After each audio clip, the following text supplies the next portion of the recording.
My name is Rachel Moran, and I wanted to welcome you to this installment of our Reimagining the Latinx Experience book talk series. We're very fortunate today to welcome Professor Danielle Olden, who will be speaking about her new book on racial uncertainties, Mexican Americans, School Desegregation, and the Making of Race in Post-Civil Rights America. Before we turn to the talk and the introductions, I want to just say a few thank yous and acknowledgements to those who make this series possible. First of all, of course, Dean Austin Parrish here at the University of California Irvine School of Law, which hosts this program. I also want to thank Interim Director Bryant Garth at the American Bar Foundation for the generous support that organization has provided for the series. And then I want to acknowledge people who actually make the whole thing go. One of them is Robbie Kadri at our UCI Law Centers. He makes sure that all of our technology runs smoothly. And the invaluable assistance that I want to acknowledge of Elizabeth Schatz Cordero, who is my research assistant, a third-year law student here at UC Irvine. And she really helps us to identify good books to include and highlight, and also make sure that all of our speakers get what they need to have a great experience. Now, I also wanted to mention that Elizabeth will be monitoring the Q&A function. So if you have questions, you should use the Q&A function. She'll monitor those and then pose them to our guests today.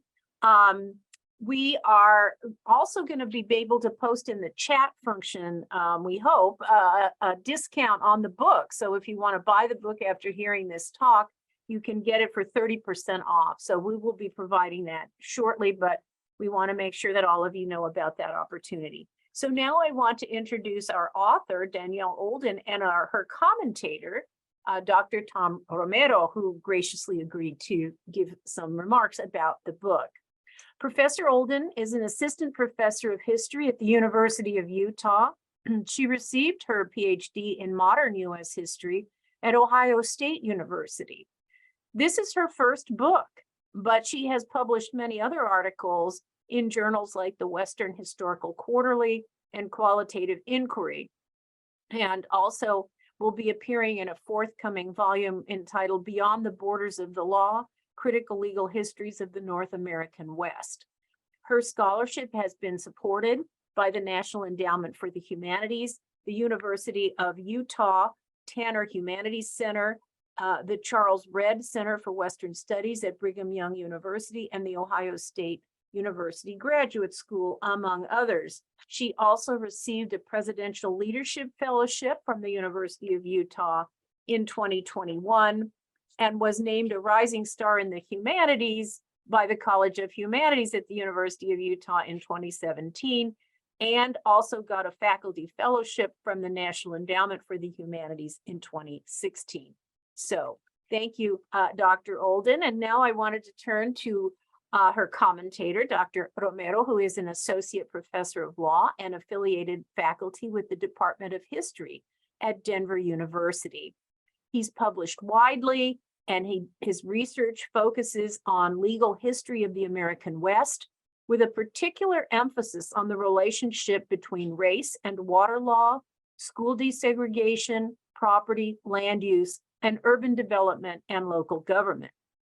Presently, Dr. Romero is revising a book manuscript on the legal history of race and law in post-World War II Denver, which makes him, I think, an ideal interrogator for this book. He's very busy. He has served as the interim vice chancellor of diversity, equity, and inclusion, and the associate provost of DEI research and curricular initiatives for the university, and also directs all activities with DU's Interdisciplinary Research Institute for the Study of Inequality. He received his PhD and JD from the University of Michigan and his undergraduate degree from the University of Denver. So we very much look forward to the remarks, and we'll begin with Dr. Olden. Okay, thanks everyone for being here. Thanks for inviting me to Professor Moran and to Elizabeth for helping to organize this. It's been really seamless, which is always helpful as the person giving the talk. Thanks to the UCI Law Centers also for hosting, and of course to Professor Romero for producing such great scholarship on the Keys case. First of all, that really helped get my interest in the case going, and of course for being here today. I'm really excited to hear your remarks. So I want to start my remarks today with a brief story. On April 18th, 1974, Lila Lewis, a parent of 4 Denver school children, stood in front of the Denver Board of Education, and she presented pictures of her 4 children. She then asked the board members if they could identify the race to which they belonged. When no one responded, she did not wait for an answer, but rather continued to make her point that her children's racial identity could be easily mistaken. Because her children were mixed race, she claimed, with varying shades of skin and facial features and Spanish surnames, they were inconsistently racialized by the school district. When she asked for documentation from the schools, officials sent her a letter that named 2 of her children as Anglo and 2 of them as Hispano, as Mexican Americans were most known in the Denver area. And this was even though all 4 of her children had the same parents and the same last name. She told the board that there were thousands of children just like her children in the district who were being incorrectly classified, and that it was the prerogative of parents to decide the race of their child. She demanded that administrators create a questionnaire that would be sent home with students, and this questionnaire would ask parents to racially classify their children for official school purposes. That way, she said, their racial identity would be more accurate. Lewis's appeal to the Denver Board of Education illuminated a longstanding and inescapable reality. Race, of course, was not a scientific or natural phenomenon, but a social construct easily altered, shaped, and negotiated. In a system of racial understanding that was structured around a black-white color line, Mexican Americans, as always, presented a challenge. Were they white or were they non-white? Neither teachers nor administrators could look at Lila Lewis's children and determine their race without considerable discussion and debate. The fact that the 4 of them had been classified differently, 2 Anglo or white and 2 Hispano or Mexican American, demonstrated the uncertainty inherent to racial processes. Yet the fact that Lewis felt compelled to present her appeal to the board reveals the absolute centrality of racial understanding to her children's educational experiences, and indeed to their very well-being as she thought of it. But why did Lewis go to such great lengths to discover how the Denver schools had officially designated her children's race? Just 10 days earlier, District Court Judge William Doyle had issued his plan for desegregation in the Denver public schools, calling for redistricting the entire school system, a part-time pairing plan, and busing students to achieve maximum racial balance.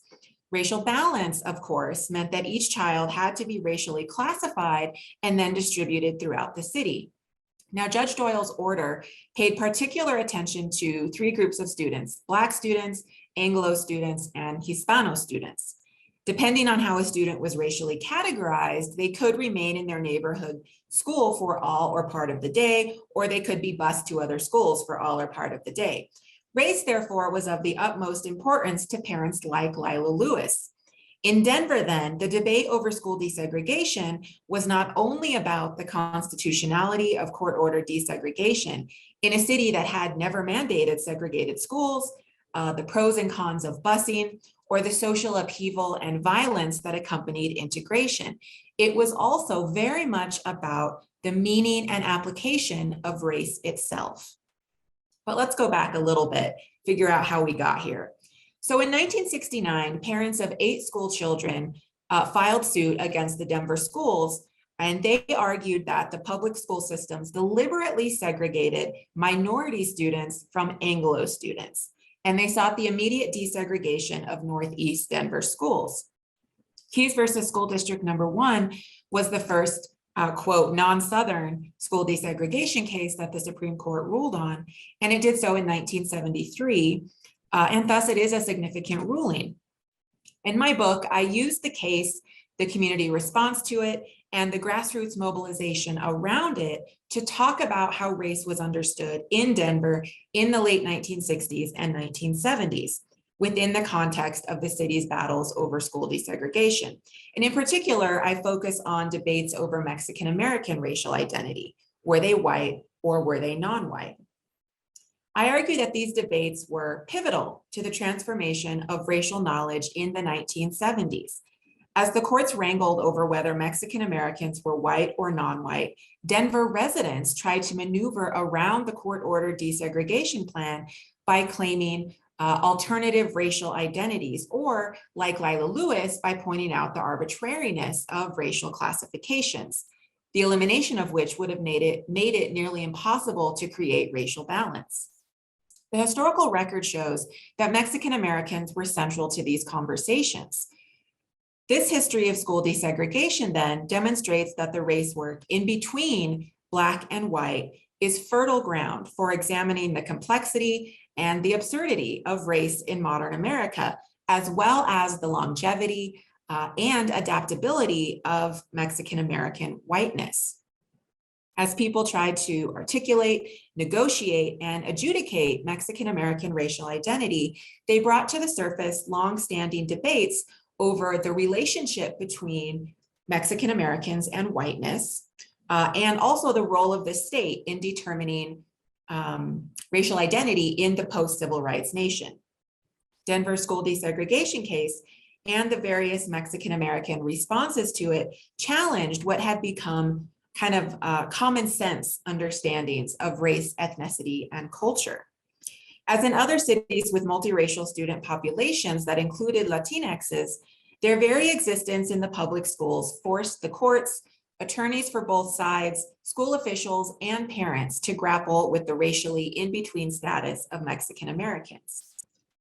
And so it was the existence of this racial uncertainty and its utility as a tool of resistance to civil rights that I say are hallmarks of the operation of race in modern America. People's inability to categorize Mexican Americans as either Black or white, and their subsequent debates over where Mexican Americans were located on the racial spectrum raised questions about the legitimacy of court-ordered desegregation and also provided avenues for challenging the court's plan. That some Mexican Americans were among these voices, I think this only added credibility to the idea that the argument that court-ordered desegregation was not only illegal, but also un-American. So I'm going to share some slides with you here.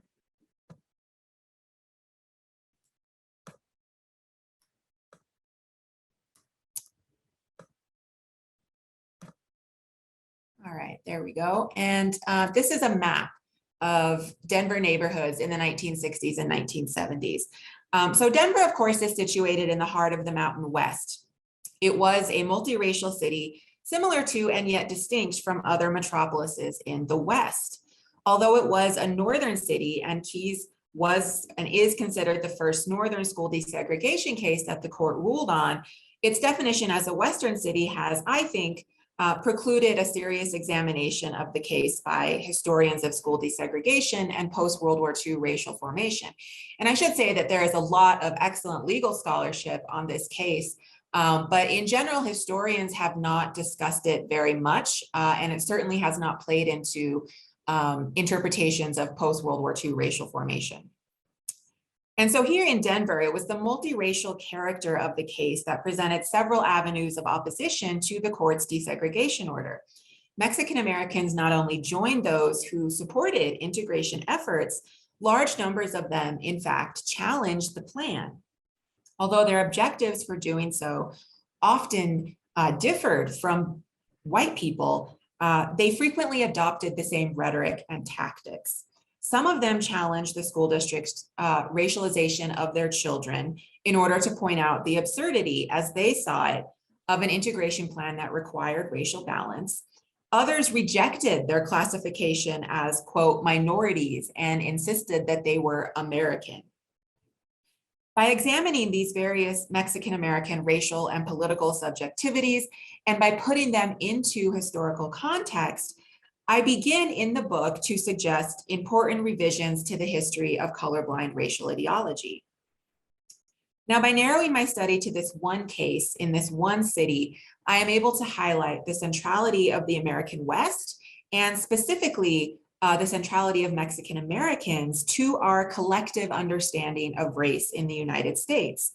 It is when we interrogate the middle of the racial spectrum, the space in between Black and white, that we can really begin to see the complexities and contradictions of school desegregation efforts, of trying to achieve equal educational opportunities when race is in fact so uncertain and yet so deeply embedded in our social, economic, and political structures.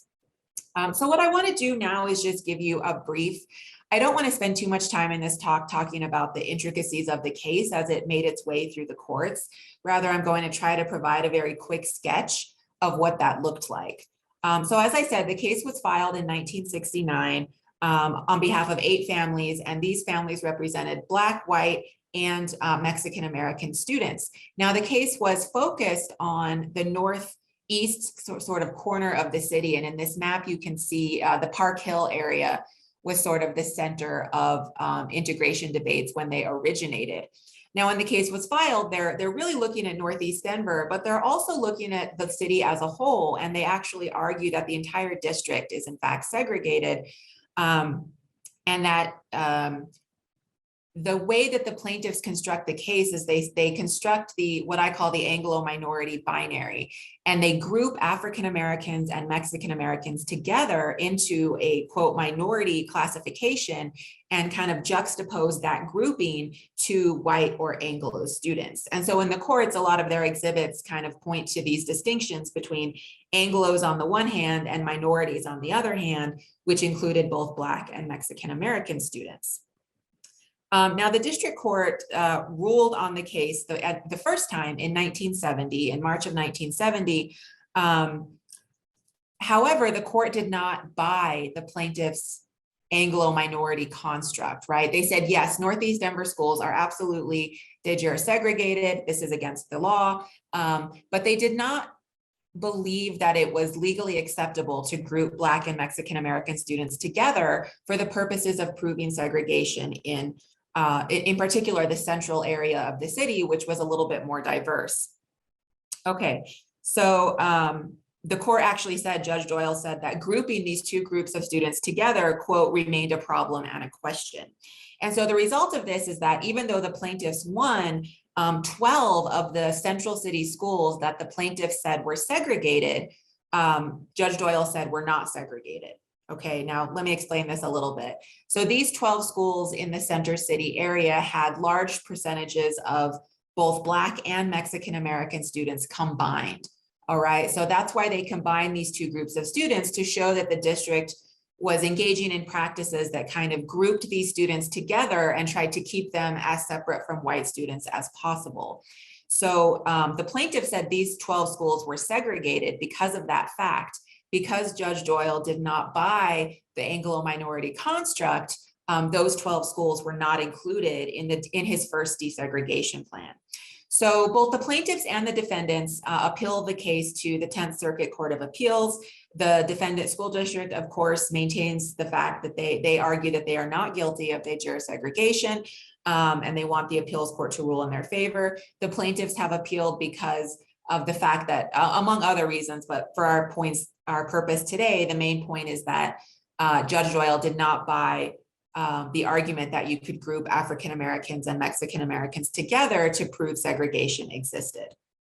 Okay, so the Court of Appeals issued its decision in 1971, and its decision largely agrees with the district court, although it did roll back an earlier order that was a part of Judge Doyle's first plan that desegregated other schools in the central city area. So I know this is getting a little bit complex, and the reason it's a little bit confusing is because I don't want to spend so much time on the intricacies of the case, but hopefully it'll make sense once I get more into the stories I want to tell. Okay, so again, neither party is happy with the appeals court's decision, and they appeal to the Supreme Court, which agrees to hear the case. And this happens in 1972. So a central case before the Supreme Court that the justices had to answer was this question of, can you group African Americans and Mexican Americans together as a minority race to prove segregation? In other words, they had to decide whether Mexican Americans were white or non-white. And that would determine whether Denver schools were guilty of segregation. Okay, so in June 1973, the High Court issued its ruling in favor of the plaintiffs. And so this is a major decision that sets a nationwide precedent that even schools outside the South can be held accountable and can be guilty of segregation. So it has huge nationwide implications. For our purposes today, crucially, the justices also agreed with the plaintiff's Anglo-minority construct, saying, quote, that Hispanos and Negroes have a great many things in common, right? So by agreeing with the plaintiffs here, they're saying, yes, we can see that these 12 central city schools that have a large number of Black and Mexican American students, they are in fact segregated. And so that's a really important win for the plaintiffs. Okay, now in 1974, the district court issued its desegregation plan, which the school district also appealed for various reasons. It goes through the circuit process. Various other legal maneuverings are happening that I won't get into. But basically by 1976, a final plan encompassing the entire district is actually implemented, okay? And this plan in 1976 crucially includes 5 schools in Denver that are predominantly Mexican American. Now, Judge Doyle's original plan had excluded those 5 schools because an intervener class had come in, intervened in the case on behalf of Mexican Americans. And this was the Congress of Hispanic Educators, who were represented by MALDEF, the Mexican American Legal Defense and Education Fund. Now, they argued that they were in favor of integration, but they did want to see other educational reforms implemented. And in particular, they wanted bilingual, bicultural education for Mexican American students. So that is the reason Judge Doyle originally exempted those 5 predominantly Mexican American schools, was so that those schools could implement, you know, in an easy way, because the students are sort of concentrated there, they could implement those bilingual, bicultural programs. The appeals court says that that is not allowable, that by the need for bilingual, bicultural education does not supersede the constitutional requirement to desegregate. And so that plan is thrown out. And so this plan in 1976 then that gets implemented includes those 5 predominantly Mexican American schools. So basically the point is now that by 1976, all schools in the Denver district are going to be involved in the citywide school desegregation plan. Okay, so for the remainder of my time here, rather than as part of the book kind of goes into, I really focus on the trial at the district court level, and I do this in chapter 4 and kind of talk about the legal construction of Mexican American racial identity as it moves through that trial in 1970.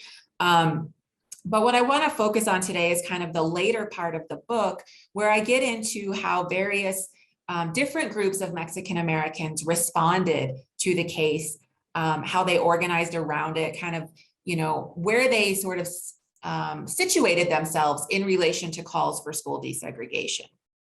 Okay, so among Denver's residents, the Supreme Court's ruling on Mexican American racial identity became a pivotal part of public debate because it so dramatically altered the ramifications of the case.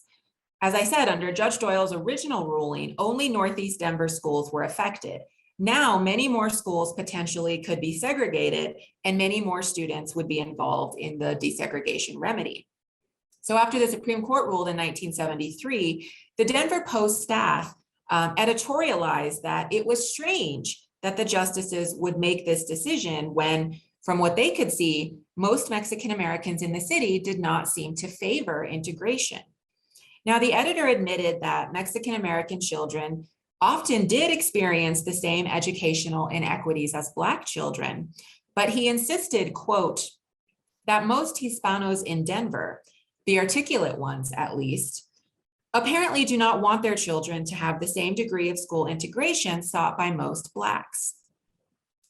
While this editorial ignored the diversity of opinions within the Mexican American community, it did highlight both the significance of Mexican Americans to the case and their lack of consensus over the issue of busing for racial balance, even after the Supreme Court ruled. So basically there, in my book, I argue there are kind of three viewpoints that Mexican Americans take on the case. So the first are those like Josephine Perez, who she was the listed plaintiff on the original lawsuit representing Mexican-American students. She was adamantly in favor of integration. There were others like Denver teachers who were members of the Congress of Hispanic Educators. These people, again, absolutely supported the integration project. Another group of Mexican-Americans, who I would say are the largest group here, were uncertain. They were a bit ambivalent about what to think about school desegregation. On the one hand, they sort of agreed that with Black integration proponents that integration was necessary to achieve equal educational opportunity. But on the other hand, many of these folks were a part of the burgeoning Chicano movement, and they tended to believe in the power of community control, right? So they believed in Chicano community schools, right? So we should keep these schools majority Chicano. We should implement history and culture courses in Mexican and Mexican-American history and culture. And we should nurture them in our own communities, right? And that will provide the best opportunity to get a quality education. And so they, as I said, they were ambivalent on integration. And so while they sort of agreed that integration might be necessary, they also wanted to see bilingual, bicultural education. And the argument was that these two things would not work together, right? If you desegregated the entire district and kind of placed Mexican Americans around the district in a racially balanced way, it would be very difficult for the district to actually implement those programs in bilingual, bicultural history. So there was a lot of concerns among this second group, you know, that integration might interrupt their plan for bilingual, bicultural education. Now, the third group that I highlight in the book, and actually came to be the group I was most interested in as I was conducting research, they tended to align themselves with the politics of whiteness, and claimed, as many Mexican and Mexican Americans did over centuries, a type of whiteness, a type of other whiteness. And in the book, I talk about how this harkens back to historical memories of descending from the Spanish conquistadors of northern New Mexico and southern Colorado.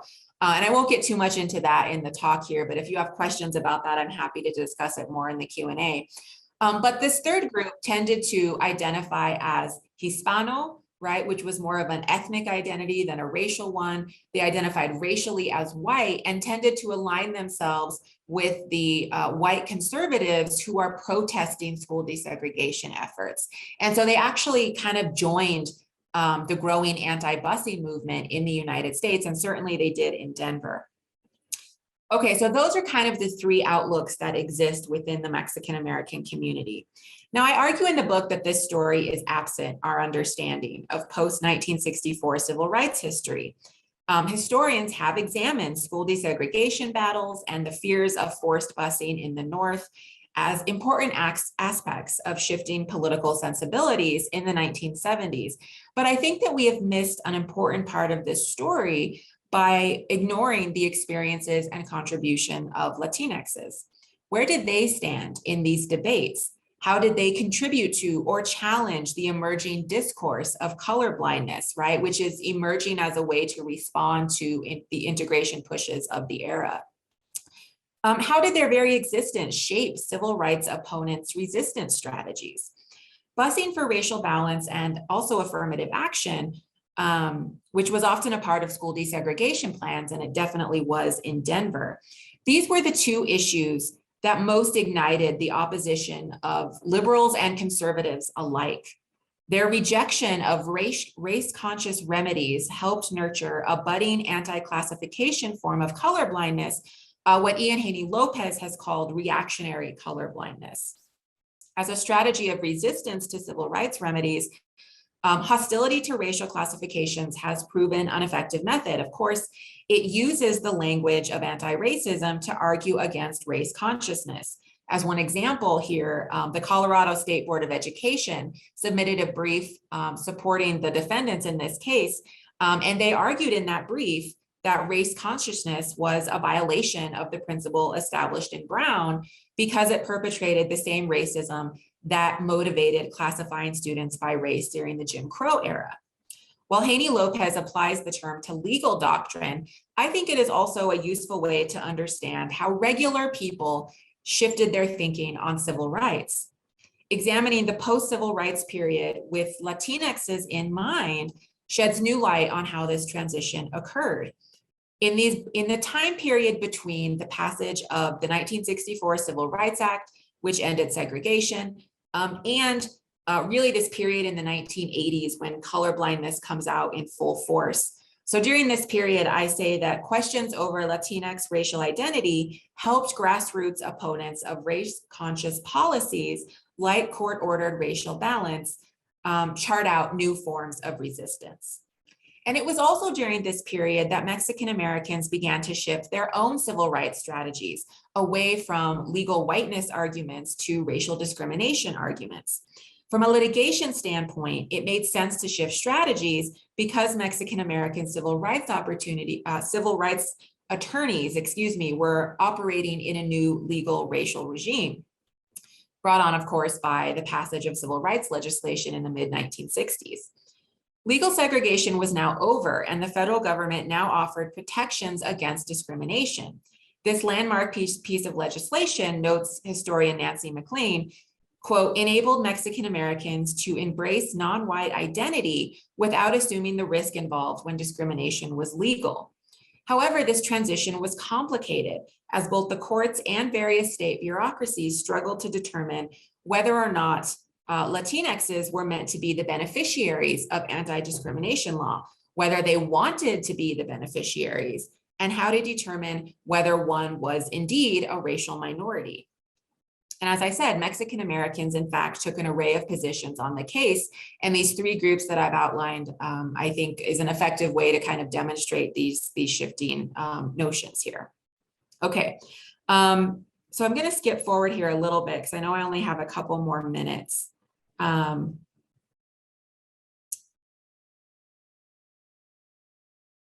Okay, so recognizing the ambiguity of racial categories, as Lila Lewis did, provided avenues for some parents to claim a particular racial status in order to manipulate their child's placement in the district scheme to create racial balance.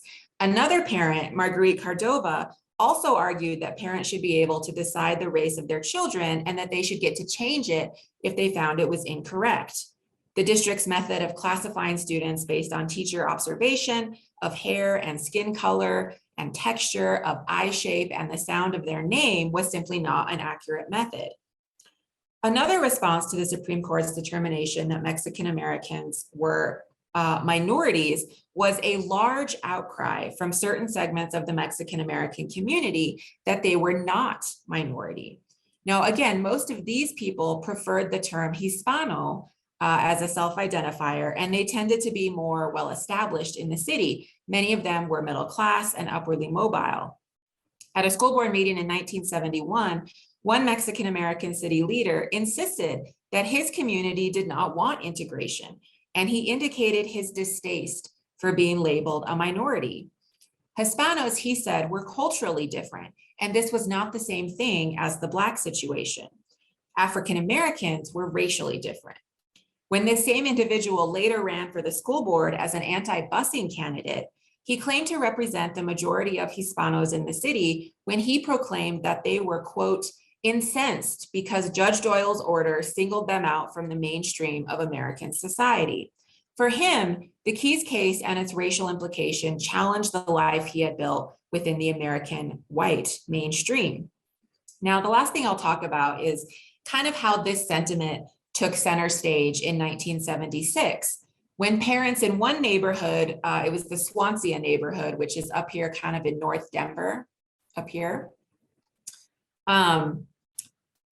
Mexican Americans in that neighborhood filed suit against the school board and the district for actually implementing the court's decision in Keyes, right? So they actually are filing a lawsuit in US District Court in Colorado because the school district has implemented that same court's order in Keys. So it's a little bit strange. And this case was Garcia versus the Board of Education, School District Number 1. Now, this case sought relief. These plaintiffs sought relief from participation in the plan by arguing that the plaintiffs' 14th Amendment rights were being violated. Basically, they felt that race should have no influence on where the district assigned their children, and they adamantly rejected the term minority, insisting again that they were American. The Congress of Hispanic Educators, moreover, in no way represented their interests. This was part of their argument. Because they had not been represented in Keys, they argued that they had a right to sue the district. Referring to busing for racial balance as, quote, social experimentation, they wanted the courts to release them from the desegregation plan, and they used the rhetoric of whiteness to make their claims. Not only did they, again, reject minority and claim American, they also insisted on being labeled in ethnic terms as opposed to racial terms. And also explicitly distanced themselves from Black integration proponents. Now, this lawsuit never went anywhere, I should say, but it did make it through an appeals process. And in the last chapter of the book, I talk about the way that the legal arguments of these plaintiffs really demonstrate color blindness in formation and the ways that Mexican Americans participated in that process. But the district court and the appeals court both ruled that the plaintiffs had no case and that they had indeed been represented in Keys, either by the Congress of Hispanic Educators or by another intervener group who were anti-busing, the Citizens Association for Neighborhood Schools. But I show that their suit demonstrates, again, the divisions in the Mexican American community over racial racial classifications and the complexity of racial understandings. So I'm really excited to hear what Professor Romero has to say about the book, and I'm looking forward to taking some questions from folks. Thank you. Well, good afternoon, everyone, and thank you, Dr. Olden. It is an honor to be here today and to see so many familiar names and wonderful colleagues in the that have attended this. I want to especially thank Professor Moran for organizing the larger book talk series and inviting me to participate as a commentator on racial uncertainties. For this particular book and for its centering of Mexican American racial identity in the Keys case, many of you already know that Professor Moran has written extensively about what is the most enduring and still ongoing aspect of the case, the language settlement decree and the requirement that the Denver Public Schools provide instructional services to those students in the school district where English is not the primary language spoken in the home. In a school district where more than 80 different non-English languages are spoken in the homes of those who have largely migrated from the global South, language is one of the most critical fault lines contributing to the complicated, contentious, and uncertain mix of racialization still taking place in Denver and the nation's public schools. I first met Dr. Olden and became familiar with her work when she was a graduate student, presenting some of the ideas that would become this book at the annual conference of the Pacific Coast branch of the American History Association conference here in Denver about 10 years ago. We shared a few notes then, and over the years, Dr. Olden and I have had the chance to connect on her various trips to the archives here in Denver and on a book project referenced by Professor Moran, Beyond the Borders of the Law. Over 2 long weekends, Dr. Olden and I and a distinguished group of other historians each pushed, prodded, and could hold each other to create the conceptual framework for a critical legal history of the North American West.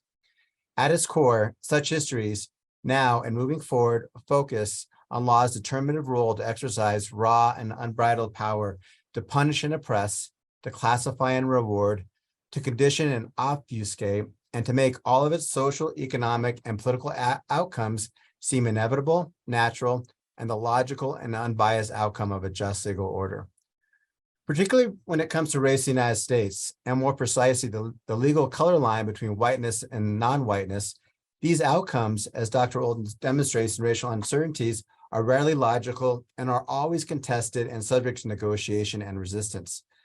Building on an incredible foundation of scholars like Neil Foley, Laura Gomez, Ian Haney Lopez, Tom Guglielmo, Claire Sheridan, and Natalia Molina, whose most recent book is featured next in this series, Dr. Olden brings new and challenging insight into how and in what ways Mexican Americans and by implication, Latinos, Latinas, and Latinx peoples have navigated the legal color line between whiteness and non-whiteness. In this regard, Dr. Olden makes two distinct contributions to this literature that are worthy of further reflection. First, Racial Uncertainties is the first book-length historical study to examine the racialization of Latinx peoples in the post-civil rights United States. As my own scholarship has shown, this larger area was a time in which racial categories and the larger meaning of the color line were all of a sudden up for renegotiation and recategorization as the Cold War, migration from Latin America, Asia, and the South Pacific to the continental United States, and the end of formal inequality in the guise of the end of laws like those mandating racially segregated schools or preventing intermarriage between the races, highlighted the many challenges undermining a racial and legal order that had existed since 1790. And as an anchor point in the book, the requirement that only whites could be naturalized as citizens in the United States.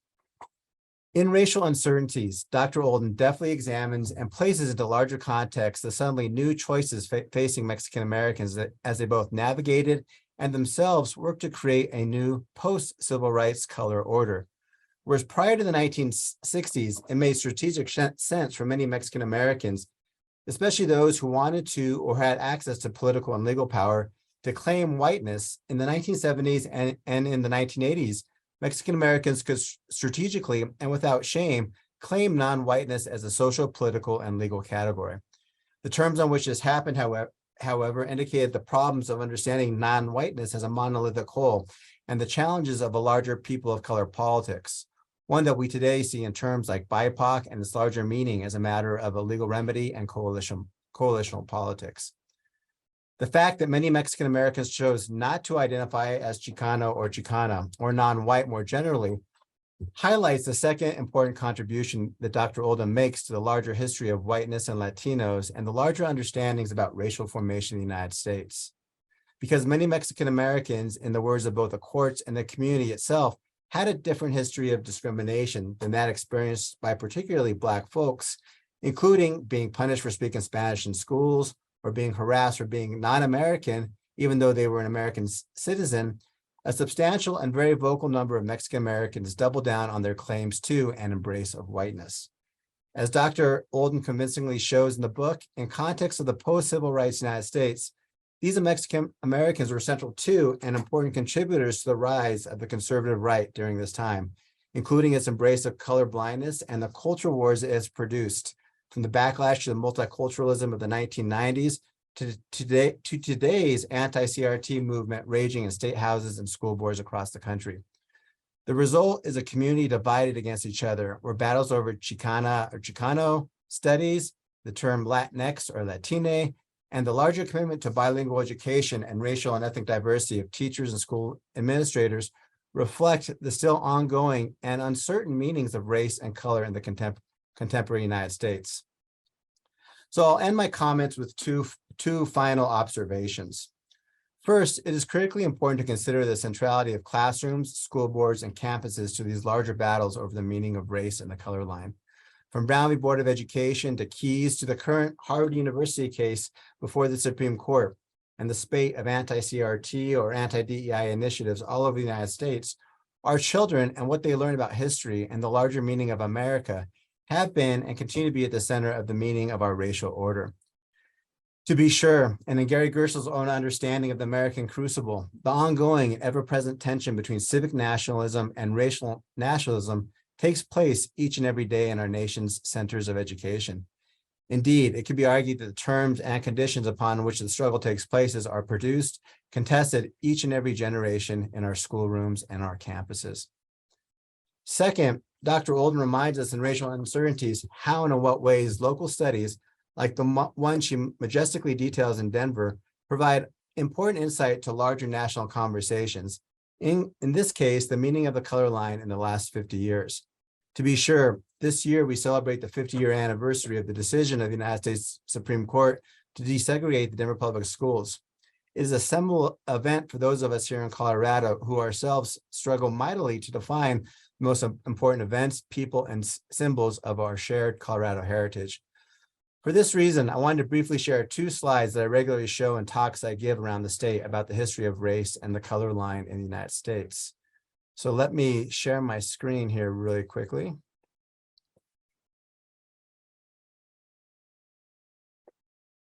So for those of you that come to Colorado and enter Colorado, this is a very familiar image, right?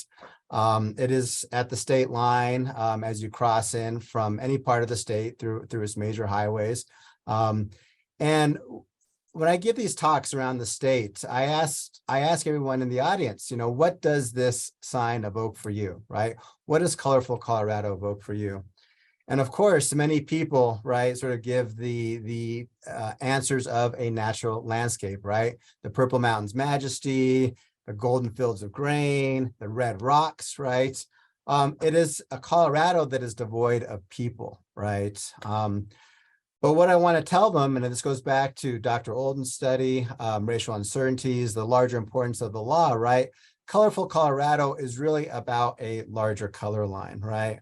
One, right, that is inscribed, right, with the peoples, with the culture, with the traditions, right, of whiteness and non-whiteness over another landscape, over a particular landscape.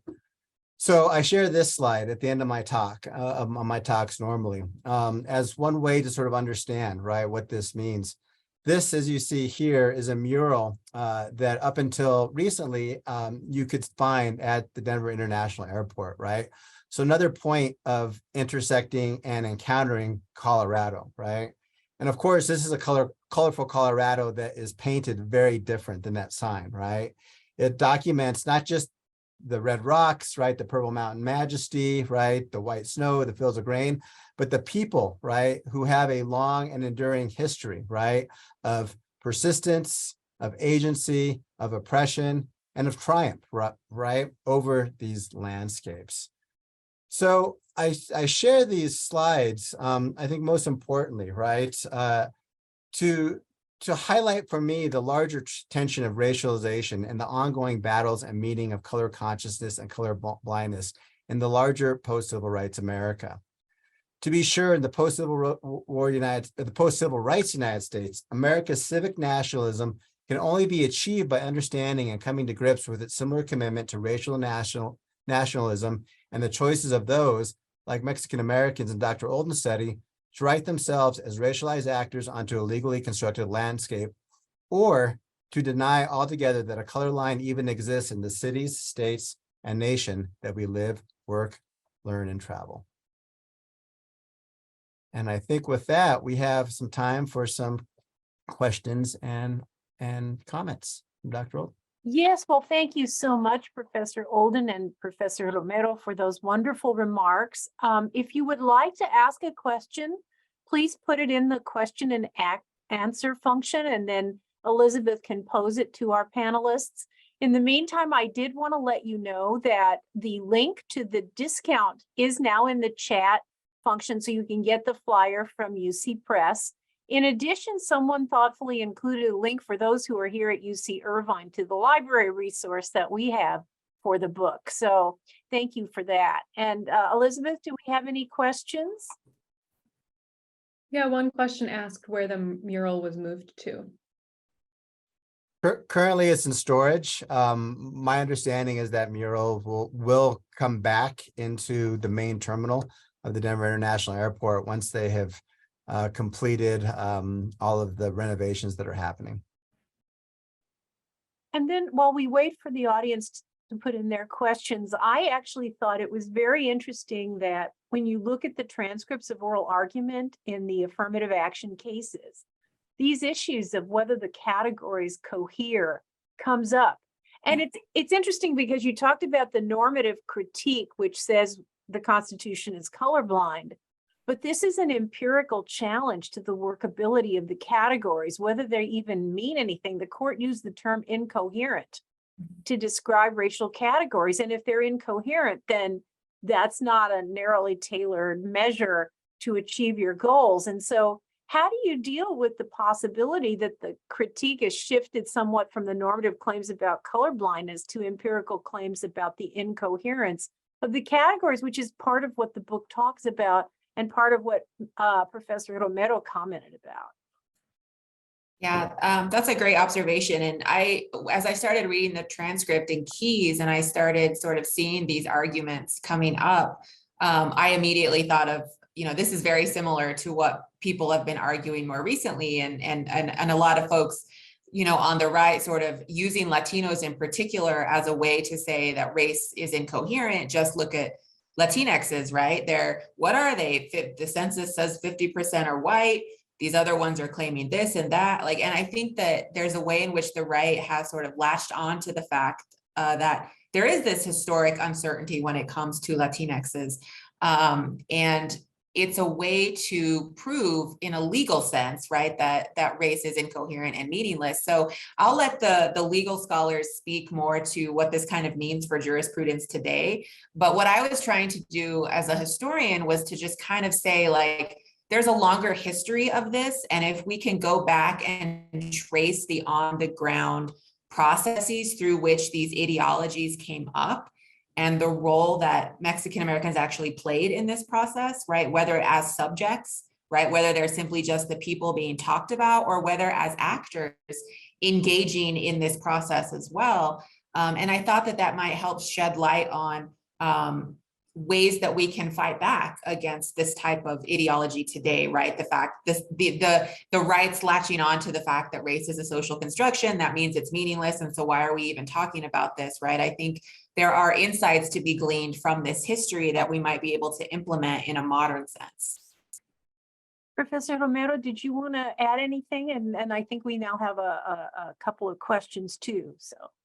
Yeah, just a couple quick thoughts. And I sort of going back, I think, to the importance of understanding not just this book, but the larger history of which it's a part. I'm sort of reflecting a bit on a project that Patricia Nelson Limerick at the University of Colorado has been working on about applied history and how historians can and should contribute to this debate. And of course, I think what we see is a judicial system that refuses to see complexity, right? And I'm struck by the early Keys cases where the court, including the trial court, as well as the Supreme Court, are actually, what I argue in some cases, is doing early critical race theory thinking, right? They're trying to understand what race means, how it's applied. The line, right, that though of different origins, the consequence of discrimination is the same for Mexican Americans and African American students. So I think I'm hoping, of course, that it's a hope that, of course, not based on any reality, that courts engage in this larger understanding about a complex process of racialization. So I'll leave it there so we can get to the other questions. There's a comment and a question, so I'll read the comment, share the comment first. Even among my family and close friends, we do not agree on how to identify ourselves either as Mexican Americans, Chicanos, or Hispanic. And then the question is for Professor Olden, Professor Romero, and Professor Moran. What are some ways I can start a discussion with my white friends who are teachers about this history of desegregation? Thank you for sharing your research today. Well, I think for me, most people I talk to about this case, I think everyone has kind of a base understanding, oh yes, there was this history of Jim Crow segregation in the schools, and then the Brown case fixed that, right? And then we didn't have segregation, right? But I think, so an opening segue would be to point out that actually there's this huge long history after Brown that really is much more illustrative, I think, of the complexities of race. And the fact that it's not just that the segregation and desegregation issue isn't just a black-white issue, right? That once we throw Asian Americans and different Latinx groups in here, and we can look all over the country to see these different complexities, that I think is a much more, for me at least, a much more interesting story of race, but also one that, as Professor Romero argues in his work, kind of illustrates the multimodal color line, right? The fact that there are multiple color lines forming in the United States, and we need to sort of take note of that. So just at the most basic level, I think that's an entry point that you can use to kind of get people interested, at least. That there's something more interested and complex than this very basic story I know from my own schooling days.